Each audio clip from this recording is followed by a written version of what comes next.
이번에는 등비 수열의 합에 대해서 알아볼 건데 등비 수열의 합은 공비 R이 1인 경우와 1이 아닌 경우로 나눌 거야. 그래서 R이 1인 경우는 첫째 항을 A라고 했을 때 그 다음 항도 A, 그 다음 항도 A. 자, 이 A가 모두 N개가 있는 것이므로 합을 구하라고 하면 A가 모두 N개 있다. 그래서 NA 이렇게 구할 수가 있다. 그런데 R이 1이 아닐 때는 자, S에는 첫째 항 더하기 두 번째 항, 세 번째 항 이래서 N항까지 합을 의미하고 여기에 R을 곱한다고 보면 첫째 항에 R을 곱하면 그게 2항이 되고 두 번째 항에 R을 곱하면 그게 3항이 되고 그래서 자, A n-1항에 R을 곱하면 A의 n항이 되고 그래서 여기 R을 곱하면 A n 플러스 1까지 그래서 위의 식에서 아래 식을 빼주면 1-R의 Sn은 자 이렇게 되니까 가운데에 있는 항들이 다 없어지겠지. 여기는 안 썼는데 같이 없어지고 자 이렇게 같이 다 없어진다고 보면 첫째 항하고 마지막 항만 남는 거야. 자 마지막 항은 A1에 R의 N승 이렇게 할 수 있겠지. 여기에서 SN을 정리를 해주면 1-R분의 첫째 항으로 묶어주면 1-R의 N승 이렇게 되고 혹시 아래 식에서 위의 식을 빼줬다면 그것은 R-1에 첫째 항 R의 N승-1 이렇게 바꿀 수가 있어. 자 이거를 다른 방식으로 해석을 한다면 선생님이 등차 수열할 때도 이렇게 해줬는데 R 빼기 1 이렇게 되고 여기 오는 A1이 아니라 그 주어진 수열의 첫 번째 항이 될 수도 있고 그래서 공비의 항의 개수 빼기 1 이렇게 식을 바꿀 수도 있다. 그래서 만약에 A의 10항부터 A의 99항까지 합을 구하라 한다면 합은 R-1의 첫 번째 항이 A10이 되는 거고 항의 개수가 모두 90개 이렇게 구할 수 있어. 반드시 1항부터의 합이 아니라도 구할 수 있다.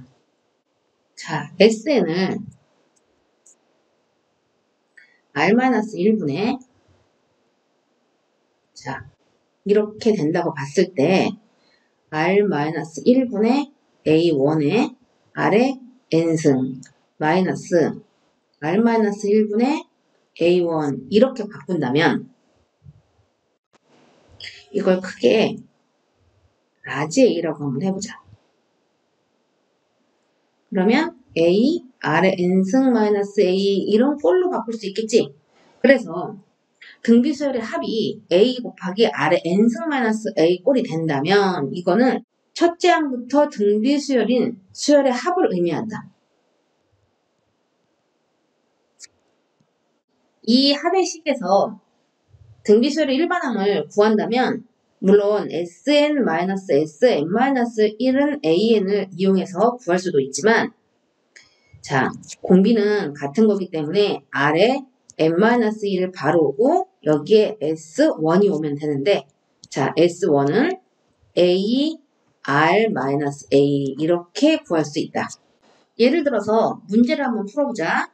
수열 AN의 첫째 항부터 N항까지 합 SN이 첫째 항부터라고 했어. 자, 저렇게 주어졌을 때 첫째 항부터 등비수를 이루도록 한 상수 K의 값을 구한다면 자, 이 SN을 변형을 시켰을 때 6 곱하기 2의 N승 이렇게 된다면 뒷부분도 마이너스 6이 돼야 돼. 따라서 4K가 마이너스 6이 돼야 되므로 K는 마이너스 2분의 3이 답이 되는 거야. 여기에서 AN을 한번 구해본다면 공비는 똑같이 2의 n-1이고 자 여기 들어가야 되는 A의 1은 S1과 같으므로 n의 1의 값을 대입을 하면 6이 12 빼기 6 해서 6 이렇게 되니까 이렇게 집어넣으면 굳이 Sn-Sn-1이라는 식을 이용하지 않아도 AN을 구할 수 있겠지. 등차 수열 때와 마찬가지로 등비수열도 같은 개수의 항들을 묶어서 합했을 때도 다시 등비수열을 이룬다. 예를 들어서 문제를 한번 보자. 첫째 항부터 4항까지의 합이 18이 되고 첫째 항부터 8항까지의 합이 54가 된다고 하면 5항부터 8항까지의 합은 36이 된다면 A 9항부터 12항까지의 합은 자 여기에서 곱하기 2를 했으니까 여기도 곱하기 1을 하면 72가 된다고 볼 수 있어. 따라서 S의 12를 구하라고 하면 이 세 개의 항을 더해서 답은 126이 되는 거야. 굳이 두 개의 식을 이용해서 첫째 항과 공비를 구하는 연립방정식을 이용해서 풀지 않아도 이런 방식으로도 풀 수 있다. 등차 수열과 등비 수열을 배웠으니까 정리를 한번 해보자. 등차 수열이란 일정한 수를 더해가는 수열이고 더해지는 이 수를 공차라고 한다. 등비 수열은 일정한 수를 곱해가는 수열이고 곱해지는 이 일정한 수를 공비라고 한다. 세 수 A, B, C가 등차 수열을 이룬다면 그 B의 2배를 한 게 A와 C의 합과 같고 A, B, C가 등비 수열을 이룬다고 하면 B의 제곱은 A, C 이런 관계식이 성립하는 거야. 등차 중항은 2분의 A 플러스 C 이렇게 구할 수 있는데 산술 평균으로 구해지는 거고 등비수열의 중항은 B는 플러스 마이너스 루트 AC 이렇게 되니까 이거는 기하평균이라고 한다. 등차수열을 일반적으로 표현하는 방식은 n 플러스 1항이 그 앞에 있는 n항에다가 1을 더했을 때 이 식은 등차수열을 일반적으로 나타내는 방식이야. 자, 또 하나가 있어. 등차 중항을 일반화하는 건데 자 가운데 항을 2배를 했더니 앞에 항과 그 다음 항의 합으로 나타낼 수 있다는 거야. 같은 방식으로 등비수열을 나타내면 다음 항은 앞에 항에다가 어떤 수를 곱하는 거고 그래서 등비중항을 일반적으로 나타내면 가운데 항의 제곱은 앞에 항 곱하기 그 다음 항 이렇게 일반적으로 나타날 수 있다. 만일 AN이 등비수열을 이룬다면 이 등비수열에 상형 로그를 취한 이 값들은 이번에는 등차수열이 되는 거야. 그렇다면 등차수열 AN을 등차수열 AN이 지수로 가면 이 수열은 등비수열이 된다. 자, 등차수열하고 등비수열을 한번 비교를 한번 해봤어. 이번에는 원리합계라는 거에 대해서 배울 건데 원리합계라고 하는 거는 은행에 우리가 어떤 예금을 했을 때 원금과 이자를 합한 금액을 원리합계라고 하는 거야. 자, 설명을 하면서 앞으로 우리가 사용할 기호는 자, A는 원금, R은 이율, N은 기간을 의미한다. 단위법이라고 하는 건 뭐냐면 우리가 A라는 금액을 저축을 했을 때 일정한 기간이 지났더니 이 원금에 자 원금의 일정한 이율이 곱해진 게 이자야. 자 그래서 계산하면 이렇게 되는 거야. 그 다음에는 여기에 또 AR이 붙는 거야. 원래 이자가 AR이었으므로 이 AR이 계속 붙는 구조야. 단위법이야 지금 설명하고 있는 거는. 그래서 이걸 다시 계산하면 A에 1 플러스 2R 이렇게 돼. 또 기간이 한 번 더 지났어. 그러면 1 플러스 2R에 또 AR이라는 이율이 붙은 거야. 그래서 이번에는 1 플러스 3R 이렇게 되니까 단위법의 원리합계는 자, 이런 식으로 나타낼 수 있고 이거는 등차 수열의 형태를 갖게 되는 거야. 이번에는 복리법이라고 하는 건데 A랑 금액을 저축을 했을 때 자, 이번 처음엔 똑같아. 원금에 이자가 붙었어. 그래서 A에 1 플러스 R이 됐는데 그 다음에는 이 A의 1 플러스 R이 다시 원금이 되는 거야. 그래서 붙는 이자가 A의 R이 곱해진 수가 아니라 A의 1 플러스 R에 R이 곱해진 수가 되는 거지. 그러다 보니까 계산을 하면 이렇게 나오는 거야. 그러면 그 다음에는 이게 다시 원금이 되는 거야. 그래서 이 원금에 또 이유를 곱해서 이자를 만들면 자, 이런 식이 되는 거지. 그래서 복리법은 A에 1 플러스 Rn승 이렇게 나타내어지고 얘는 등비수열의 형태가 된다.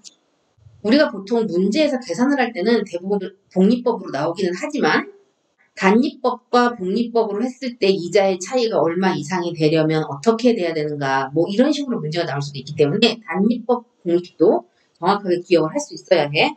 그러면 복리법을 계산을 조금 더 심화해서 한번 해보도록 하자.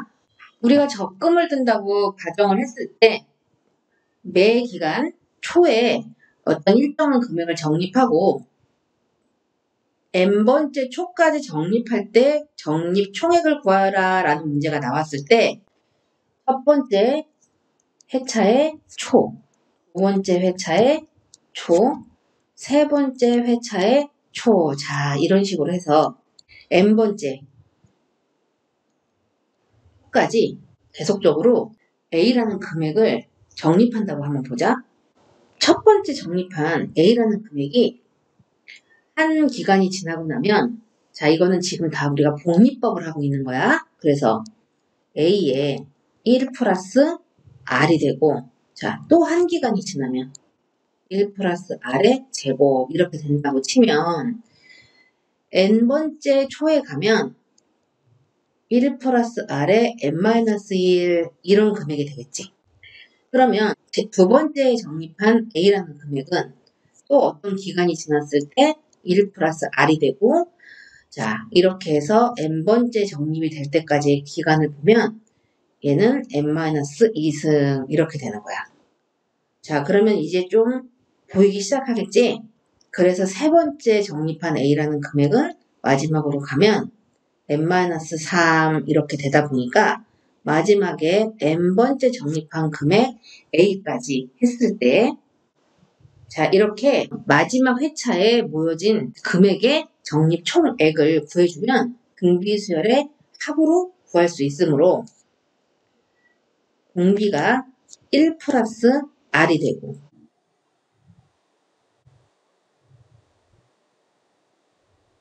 이렇게 나타내줄 수 있다. 마지막에 적립한 금액이 A가 됐는데 적립한 회차가 모두 n번이 되니까 마지막 회차는 n-1승이 돼야지 되는 거야. 이렇게 맞추는 방법도 있어. 이번에는 초에 적립을 했는데 말까지의 적립 총액을 한번 구해보도록 하자. 첫 번째 초에 A라는 금액을 적립을 했어. 자, 이게 두 번째 기간의 초에 보면 원리합계가 이렇게 되는 거고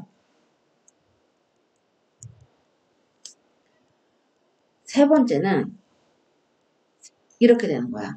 자, 우리 이렇게 가다 보면 우리 n번째 초가 있고 n번째 말이 있는데 이 기간도 앞에 요 기간과 같다고 볼 수 있는 거야. 그래서 n초까지가 1 플러스 R의 n-1이고 n말이 되면 1 플러스 R의 n승 이렇게 된다. 두 번째 적립한 A라는 금액은 어떤 한 기간이 지났을 때 이렇게 되고 자, 그러다 보니까 n초에 1-R의 n-2승이 되고 n말이 되면 1-R의 n-1승이 되는 거야.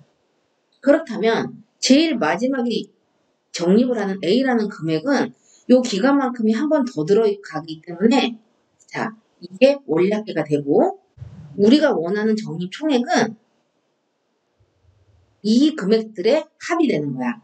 이번에는 A라는 금액이 어떠한 일정한 기간 동안 적립이 되어져 있었기 때문에 첫 항이 이렇게 되고 자, 모두 n회차가 되니까 그래서 마지막 항은 1 플러스 R의 n승이 되는 거야. 그래서 이 부분의 원리합계를 구해주면 자, 공비가 이렇게 되니까 마이너스 1을 해주고 첫째 항이 이렇게 되고 그 다음 공비의 항의 개수 마이너스 1 이런 공식이 나오게 된다. 첫째 항이 2이고 공비가 4이고 항의 개수가 5개인 등비 수열의 합을 구하라고 하면 자 공비가 4니까 4 빼기 1 첫째 항은 2 공비의 항의 개수 마이너스 1 자 이렇게 되니까 3분의 2 4의 5승 마이너스 1 따라서 A는 4가 되는 거야. 첫째 항이 1이고 공비가 2분의 1이고 항의 개수가 9개인 등비 수열의 합을 구하라고 했어. 자 S9는 이번에는 공비가 2분의 1이니까 1 빼기 2분의 1 이렇게 하고 첫째 항은 1이 되고 1 빼기 공비의 항의 개수 자 이렇게 되면 1 빼기 2분의 1의 구승에 분모에 있는 2분의 1이 분자로 올라가면서 곱하기 2 이렇게 되니까 자 위에 주어진 형태하고 맞춰보면 A는 1, B는 2 따라서 A 플러스 B는 3 이렇게 된다. 등비 수열이 주어져 있고 첫째 항부터 n항까지의 합을 구하라고 했어. 첫째 항은 2이고 공비 R이 4가 되는 거네. 그랬을 때 첫 항부터 n항까지의 합을 구하라 그렇게 되면 4 빼기 1 첫째 항은 2 4의 항의 개수 빼기 1 이렇게 되네. 그래서 4의 n승 마이너스 1을 맞추면 앞에가 3분의 2가 되고 4의 n승 마이너스 1 이렇게 되니까 A는 3 B는 2 그래서 A 플러스 B는 5가 된다. 이번에 주어진 등비 수열은 첫째 항이 1이고 공비가 3분의 1이 되는 거야. 첫째 항부터 제 n항까지 합 SN을 구하라고 했으니까 자, 1 빼기 3분의 1 첫째 항은 1이고 1 빼기 3분의 1 전체의 항의 개수 자 그러면 1 빼기 3분의 1의 n승 여기에 있는 이 값에서 분모에 있는 3분의 2가 분자로 오면서 2분의 3 이렇게 역수로 뒤집히게 되겠지? 그래서 A는 2, B는 3이니까 따라서 A 플러스 B는 5 이렇게 된다. 수열 AN의 첫째 항부터 n항까지의 합이 자 저렇게 주어졌어.